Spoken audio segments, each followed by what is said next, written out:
9장 13절에서 17절 말씀을 통해서 우리가 살펴보았던 것은 하나님께로 돌아오지 않는 북이스라엘에 대해서, 또 하나님을 찾지 않는 북이스라엘에 대해서 하나님께서 그들의 죄를 책망하시는 내용들이었습니다.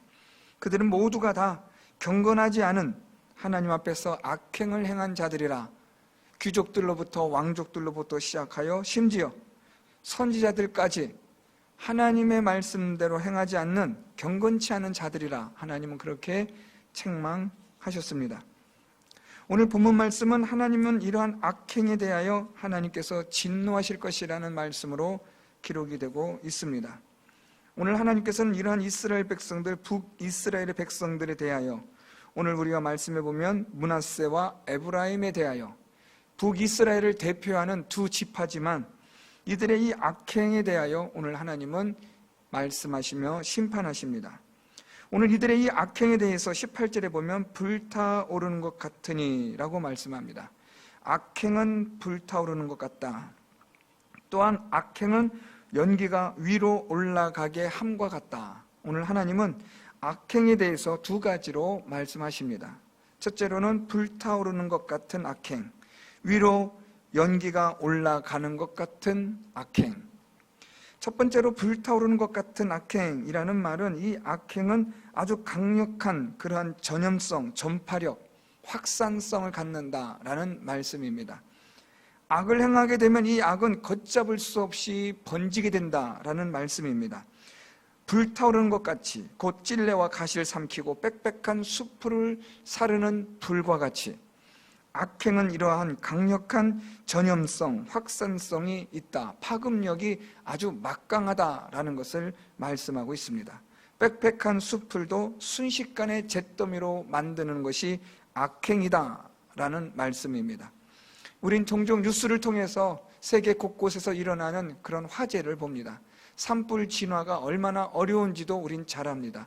우리나라에서도 강원도에서 산불이 한번 일어나는 것들을 볼 때마다 우리는 정말 무섭고 두려움을 갖습니다. 오늘 하나님은 악행은 마치 그러한 불타오르는 것 같다라고 말씀합니다. 한 곳에서 시작되어진 이 악행은 걷잡을 수 없이, 손쓸 겨를도 없이 온 곳을 잿더미화 만들어 버리는 그런 악행이 된다는 것을 하나님은 경고하십니다. 뿐만 아니라 이 악행은 오늘 말씀해 보면 18절 하반절에 연기가 위로 올라가게 함과 같다라고 말씀합니다. 이 악행은 연기가 위로 올라가는 것 같은데, 이것은 무슨 의미인가 하면 하나님의 진노의 심판을 부르는 신호가 된다라는 말씀입니다. 우리는 보통 연기가 피오르면 그 연기를 통해서 무슨 일이 일어났구나, 불이 났구나라는 것을 짐작합니다. 고대에는 연기를 통해서 사람들에게 서로가 연락하는 그런 취하는 방법이 되기도 했습니다.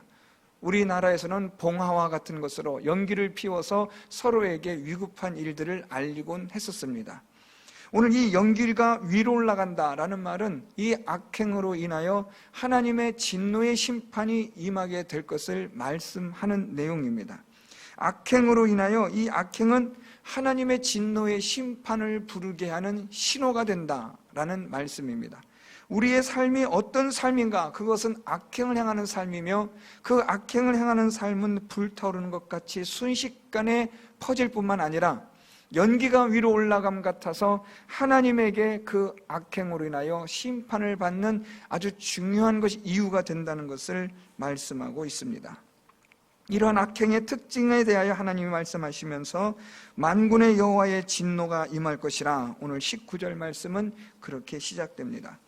만군의 여호와의 진노는 오늘 말씀처럼 불의 섭과 같을 것이라 라고 말합니다. 불의 섭과 같이 순식간에 임할 하나님의 심판을 말씀하는데, 오늘 여기 말씀해 보면 특별히 이 19절 하반절에 사람이 자기의 형제를 아끼지 아니하며 라고 말씀합니다.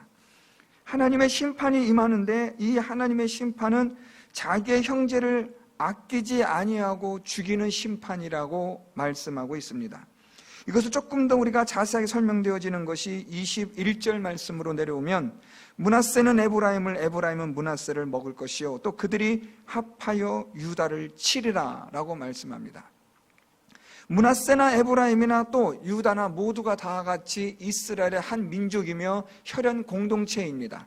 특별히 이 므낫세와 에브라임은 한 아버지로부터 시작되어진 두 자녀의 형제들의 그런 아주 가까운 그런 형제들입니다. 그런데 하나님의 심판으로 인하여 자기의 형제를 아끼지 않을 만큼의 잔인함, 잔혹함으로 서로를 죽일 것이라는 것이 오늘 하나님의 심판의 말씀입니다. 다시 말하면 하나님의 심판은 사람의 악한 본성이 그대로 드러나게 하실 것이다 라는 말씀입니다. 이 말씀은 역으로 생각하면 하나님의 은혜가 임하면 우리 안에 있는 이 악한 본능과 본성을 하나님의 은혜와 사랑으로 잠재우시고 누그러뜨리게 하신다라는 의미가 됩니다. 하나님의 은혜와 사랑이 임하면 우리 안에 있는 악한 본성을 하나님은 누그러뜨리십니다. 우리 안에 있는 이 악한 본성을 누그러뜨리실 뿐 아니라 하나님께서 그것을 제거하시는 하나님의 은혜와 사랑이 있다라는 말씀입니다.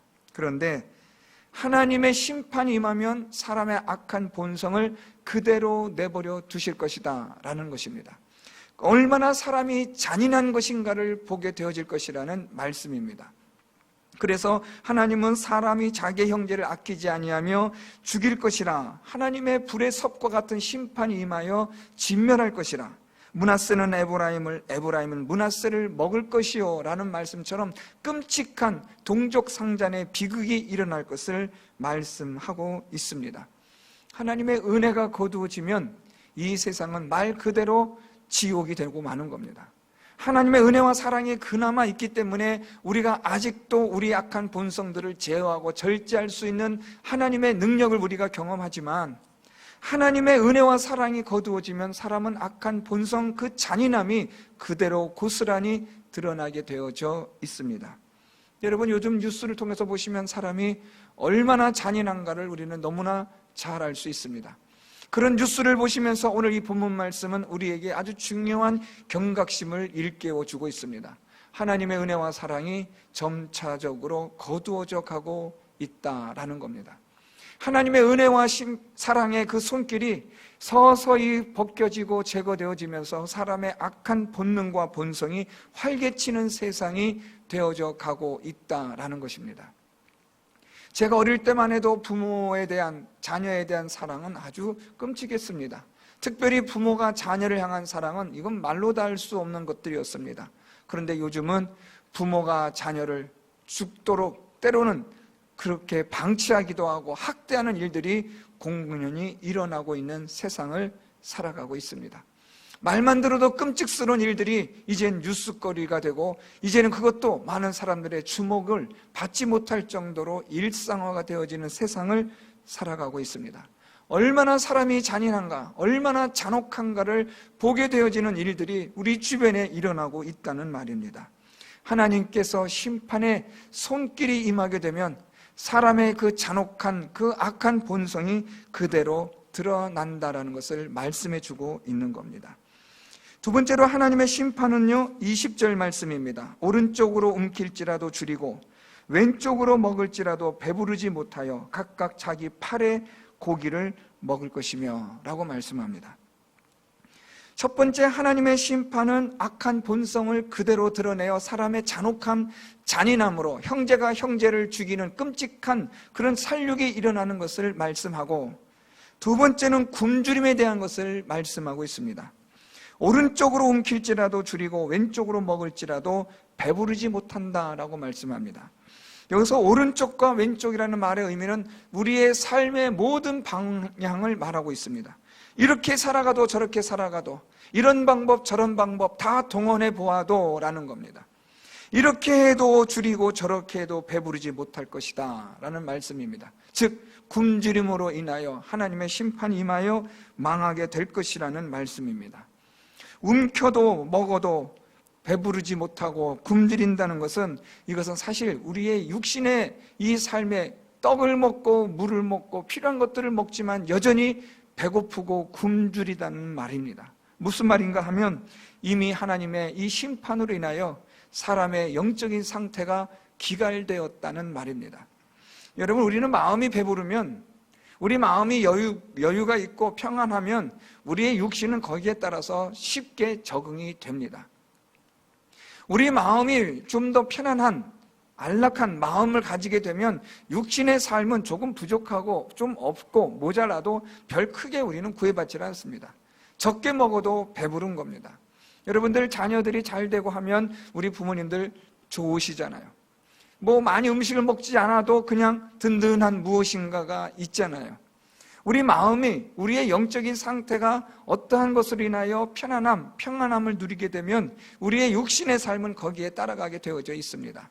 거꾸로 우리가 아무리 많은 것을 먹는다 할지라도, 산의 진미를 먹는다 할지라도 영적인 갈급함, 굶주림이 있으면 항상 굶주릴 수밖에 없다는 말입니다. 오늘 하나님은 말씀하시기를 이러한 굶주림이 있을 것이라고 말씀합니다. 영적으로 이미 메말라 버렸고 영적으로 이미 악을 행한 자들이기 때문에 하나님은 그들을 굶주림 상태로 내버려 두실 것이라는 말씀입니다. 그래서 어떤 방법으로도 먹어도 채워지지 않는 그러한 것이 있을 것임을 말씀합니다. 심지어 자기 팔을 고기처럼 먹을지라도 굶주릴 것이라고 말씀합니다. 왜냐하면 그들은 악행으로 인하여 영적인 상태가 메말라 가고 있고 굶주려 가고 있기 때문입니다. 이것이 하나님의 심판인 것입니다. 그러므로 오늘 우리는 말씀을 통해서 악행을 멈추어야 합니다. 우리의 악을 행하는 일을 멈추고 하나님의 말씀으로 하나님께서 원하시는 의와 하나님 말씀하시는 거룩함, 경건하는 삶으로 우리가 돌아가야 합니다. 우리의 삶이 하나님 앞에서 의를 행하는, 하나님의 말씀대로 순종하며 살아가는 삶이 된다면 하나님은 우리의 영적인 삶을 부요하게 하여 주실 것이고, 우리의 영적인 부요함과 평안함은 우리의 육신의 어떤 삶이든지 그 삶을 만족시켜 주는 삶이 되는 것입니다. 사랑하는 성도 여러분, 우리가 악행을 멈추고 하나님 앞에서 경건하게 거룩하게 의롭게 살아가면 하나님은 저와 여러분 우리 모두에게 영적인 부요함, 배부름, 평안함을 허락하여 주시는 줄 믿습니다. 이러한 삶이 될 때에 하나님의 심판이 아닌 하나님의 은혜와 복으로 우리의 악한 본능과 본성이 제어되어지고 절제되어지고 우리가 이웃을 향하여 형제를 향하여 선을 베풀고 사랑을 베풀 수 있는 아름다운 하나님의 나라를 이루어가는 그런 공동체를 이룰 수 있게 되어지는 것을 성경은 말씀하고 있습니다. 그러므로 우리 모든 성도 여러분들의 삶이 우리 안에 있는 죄악된 본능대로 본성대로 행하는 것이 아니라 하나님의 말씀에 따라 경건하게 의롭게 선하게 살아가는 성도 여러분들이 되셔서 하나님이 주시는 영적인 배부름과 만족함, 영적인 평안함을 누리는 성도 여러분들이 되시고 우리의 교회 공동체를 위해서, 이웃을 위해서 선을 행하고 의를 행하는 일에 힘을 다하시는 성도 여러분들이 될 수 있기를 바랍니다. 우리 교회가 하나님의 나라를 이루어가는 아름다운 장소가 되고 여러분의 가정이, 여러분의 삶의 터전이 그곳에서 여러분의 영적인 부유함과 배부름으로 인하여 오늘 이 말씀에 등장하는 움킬지라도 줄이고 먹을지라도 배부르지 않는 많은 사람들에게 여러분들을 통하여 하나님의 선하신 아름다운 하나님의 열매를 통하여 그들이 먹고 배부르며 여러분들을 통하여 선한 영향력을 받을 수 있는 여러분의 삶의 터전에서, 가정에서, 우리 교회 공동체에서 하나님의 나라를 이루어가는 여러분들의 삶이 될 수 있기를 예수 그리스도의 이름으로 축원드립니다. 말씀을 생각하며 함께 통성으로 기도하겠습니다. 하나님 아버지, 오늘도 주신 하나님 말씀을 통해서